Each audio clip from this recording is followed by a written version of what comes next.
become one flesh. Now, see two things here. They have to, because it will not cleave. There will be problems.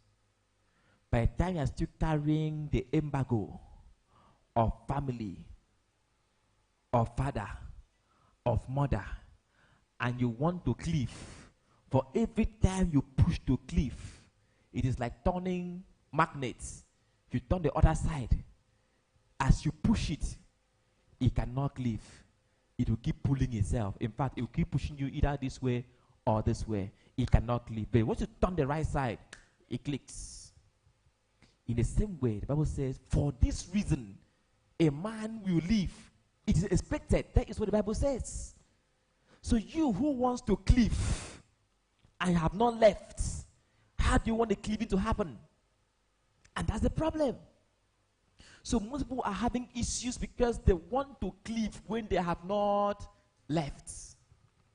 Where there is no living, there should be no cleaving.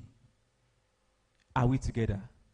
It's very important to note this. Remember, note this. And again, some people have cleaved without living. There are people who have cleaved without living. You have done all the wifey things. The only thing left, in fact, you have eaten part of the bride price.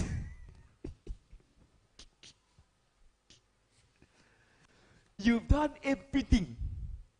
You've eaten everything.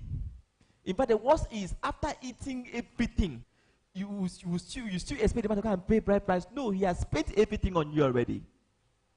You've eaten all the shawarma. You've eaten all the indomie with egg. In fact, you eat without egg. You've enjoyed the cleaving. You've cleaved. Sometimes you've cleaved for 20 years.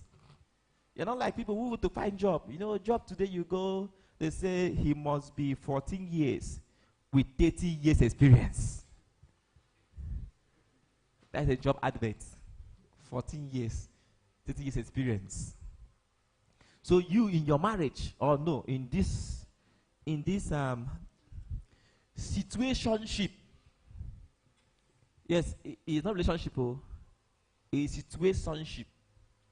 You've cleaved, you are living, you are cleaving, you've done everything, you've eaten everything, nothing has been. They've not done small thing on your head. I don't know if it's sacrifice they want to do. Okay.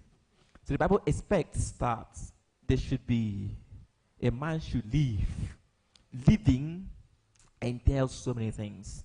It's a reason I'm going to talk about this later, but I had to steal because perhaps there is someone in this audience that will not be in that audience. And there's somebody that is online now that will not have data or not have network then. So let me say it again now. I'm going to repeat it when I'm talking about marriage. Okay. And like today, my minister asked me, will you talk about marriage in that talk? I said, yes. He said, why? I said, which one is one? He doesn't say, you're not married. The minister will stop and stop where the Bible stops. The other one, I'll leave it for and the rest will complete because they are married for years. I don't know. Oh, my kid brother is married. So he has some experience, some months experience. Nobody should look at me. Oh.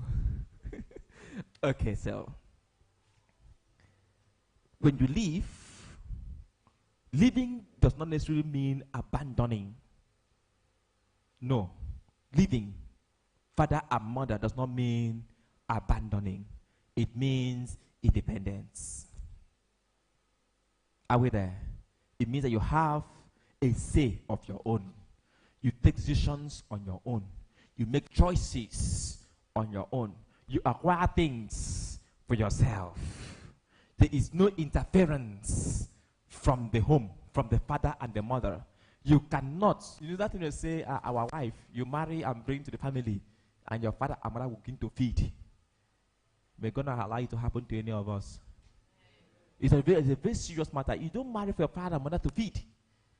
At any point you cannot feed somebody, please don't marry the person.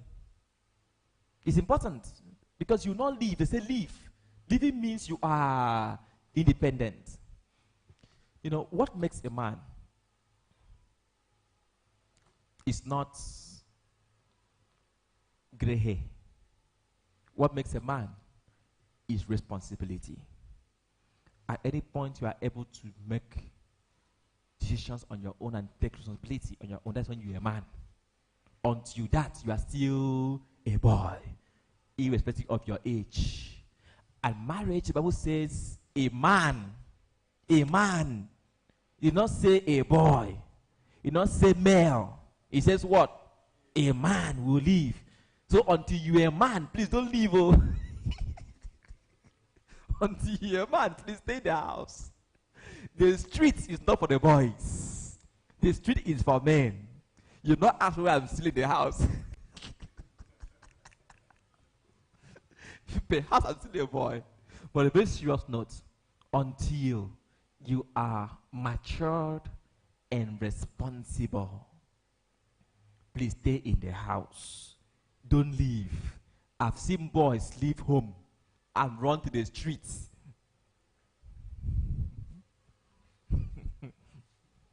All happened is when you are tired, you'll be like a prodigal son.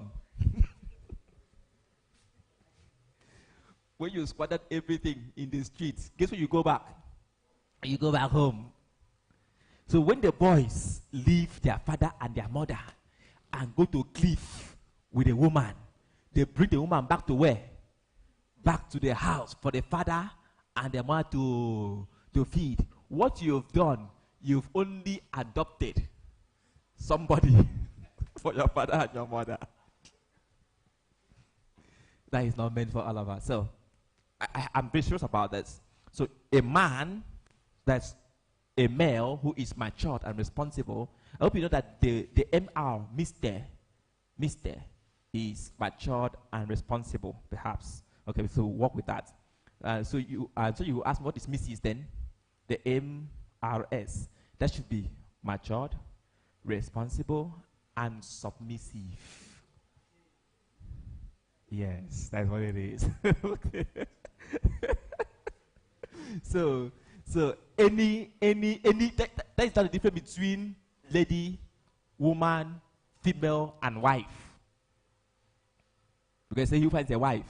So a lady can be matured and responsible. She can take things, she can buy a home car, and she can do all of that. But she is not willing to submit to a man. At that point, she's not a wife. She's a lady or a woman. Okay? You who said me, God forbid, I cannot submit to any man. No problems. No problems. Please remain where you are. Remain in your honor. Remain in your honor. Enjoy your spinterhood. Don't stress any man. Because to be a wife, you must be matured, you must be responsible, and you must be ready. You must be ready to submit. There's no two ways about it. That is God's plan.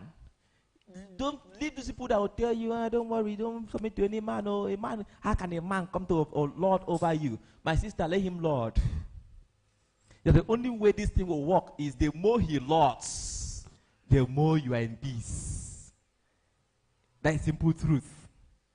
At any point you see yourself lording over your husband, please beg him to lord over you. Beg him. Tell him, sir, please be the Lord. It's important. It's important. It may sound like a joke, but I am very serious about this.